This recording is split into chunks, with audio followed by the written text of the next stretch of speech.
Gente, tô trazendo isso pra vocês porque a semana passada eu atendi umas avaliações aqui e dentre uma dessas avaliações, a pessoa falou bem assim pra mim: Ana, eu vi uma propaganda assim na internet, no Instagram, e eu não fui porque eu não acreditei no que a pessoa tava me prometendo, tá? Eu tô com dor há 15 dias, à base de morfina, fiquei internada, enfim. E o médico optou por não fazer cirurgia e eu não acreditei quando ele falou pra mim, né, na chamada lá passando no Instagram, que ele resolveria meu problema com uma sessão. De fato, não é uma paciente que resolveria o problema dela com uma sessão. Então, assim, pode acontecer da gente conseguir ali, né, ajudar o paciente e ele ter 95% de alívio desse desconforto que ele está sentindo num primeiro atendimento, num único atendimento, pode, tá? Isso é um fato, isso pode acontecer. Principalmente quando é uma dor só em travamento, quando o paciente não tem dor de nervo, por exemplo, como é o caso dessa paciente que relatou, né, lá no meu Google, como é o caso dela. Ela tinha um shift lateral, então ela estava, desse comentário anterior, ela estava com a seguinte situação: ela estava com shift lateral.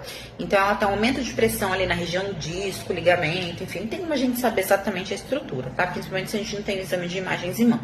Ela estava com a coluna torta, ela estava com uma escoliose, mas por conta da dor, então a coluna dela ficou bem torta mesmo.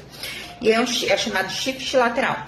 Então, com um único atendimento, a gente conseguiu, né, trazer alívio, conforto. Então, ela saiu daqui a 95% melhor. Orienta ela a fazer exercício em casa e ela nem precisa voltar mais, tá? Geralmente, em dor de nervo, quando o paciente tem dor de nervo, gente, não vai aliviar com uma sessão. Pode diminuir os sintomas, a gente passa as orientações, mas com uma única sessão, impossível desse paciente sentir alívio total da dor, quando a gente tá falando de dor de nervo, tá? Então, em algumas situações, sim, ok, tá? A minoria, a gente pode pôr que é a minoria, tá? Por quê? Porque a maioria das pessoas, elas têm dor espalhada, elas têm dor de nervo, elas não têm uma dor pontual. Isso pra vocês, porque eu lembrei da avaliação que eu fiz semana passada, né? A paciente falando, e não era uma paciente que ia ter o alívio da dor dela em um único atendimento, tá? E aí uma outra coisa que eu queria trazer pra vocês é o seguinte, principalmente pros profissionais da área.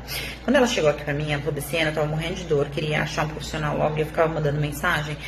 E aí ela mandou a mensagem para um instituto enorme, tem, né, franquia, várias clínicas em São Paulo, fora de São Paulo, enfim. E ela queria saber o valor. Então, ela queria saber o valor da avaliação, ela queria saber o valor do plano de tratamento. E ela falou assim que eu fui uma das poucas pessoas que passou o valor de bate-pronto para ela. Então, assim, gente, ó, o valor da avaliação é esse, o valor avulso é esse, o valor do plano de tratamento é esse. Pronto, é muito simples. Então, às vezes o paciente, ele tá com muita dor, ele tá desesperado, ele quer resolver o problema dele o mais rápido possível. E se a gente puder ajudar, né, dando as informações que ele precisa naquele momento, a gente vai ajudar ele, a gente vai se ajudar também, entendeu? Então, para de enrolar.